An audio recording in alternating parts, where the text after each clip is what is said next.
So good morning everyone. Today is April 3 already here and the beautiful Bukete. At this morning, papakita ko sa inyo ang aking bagong look ng aking garden.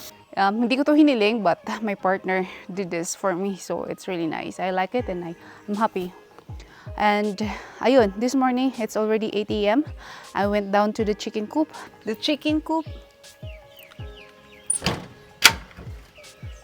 Here we go. Ayan, sunod sila ng sunod sa akin. Walang food. Nasa loob ang kanilang food. Pipitas tayo ng banana leaves. Chicken loves it. Yan, para mayroon silang pagkakabisihan the whole day. Bago ko sila bigyan ng treats in the afternoon. They loves it and it's rich in vitamins that we need. Krok, krok, krok, krok, krok. Krok, krok, krok, krok. Krok, krok, krok, krok. Ayan. Kainin nila yan. Look. Diba? Ubos. Yan. They really likes to eat it. Dito ko iniimbak para ma-compose natin. We have compost also, guys. Gumawa kami ng compost. Para hindi na ako bibili ng mga good soil sa aking garden. And then, ayun, pinakain ko na sila. Papakita ko sa inyo ngayon ang new look ng ating garden. Ito na ang new look. Mayroon tayong mataas na trellis. Ginawan talaga ng trellis. Tapos marami na akong plants dito. I have so many babies here. Papayas, calamansi, and avocados. Yan. Tapos ayan yung aking mga jalapenos. And I have so much coming. Mga chili. And I also tried to grow pineapple. So, I hope ita-transfer ko din yan.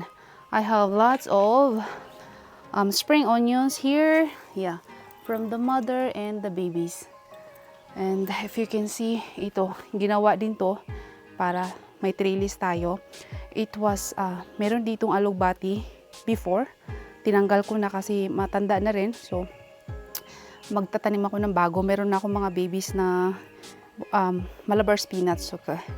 We'll see kung anong mangyayari next. Ito ang aking eggplant, guys. Malaki na siya. Simula ng transfer ko, bilis niya lumaki. So this is my tomatoes. Nagpo-flowering na. Ayan, may flower na yung tomatoes. Ang bilis. Gustong-gusto nila kapag transfer sila. Pero dalawang puno yung nilagay ko sa pot na to kasi I like these pots. This flower pots. Kasi ano siya, breathable. Tsaka cloth siya. It's nice. So this is our beans. Yan. Gumapang na siya. Nilagyan ko lang ng temporary stick. I don't know what to do. Ita-transfer ko siya para dito siya gumapang sa trellis. Let's see. Look. Chayote. Papaya, lemon, and avocado. Beans. Oh, there's some baby beans. And flowers. Yeah. So while Jose is doing the painting of my trellis, yan. Another avocado. I started from this avocado is from my kitchen. So it's really good. It's like a butter avocado decorated here. It's really big avocado. So I'm really hoping that it will thrive here in my property or garden. Oh, yan, ito siya. It's still baby, so wala mahabang roots. Growing here so crazy. Hundreds of papayas I have here right now.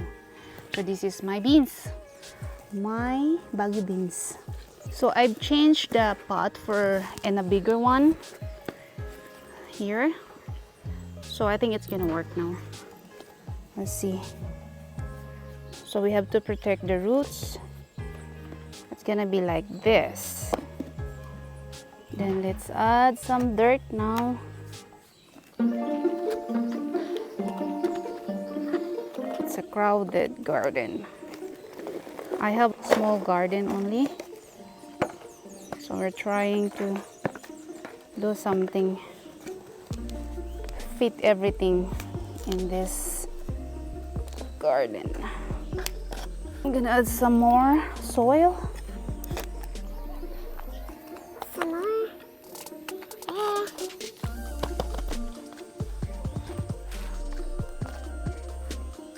So it looks pretty now. We'll see. I hope it will survive until in the future. Bye.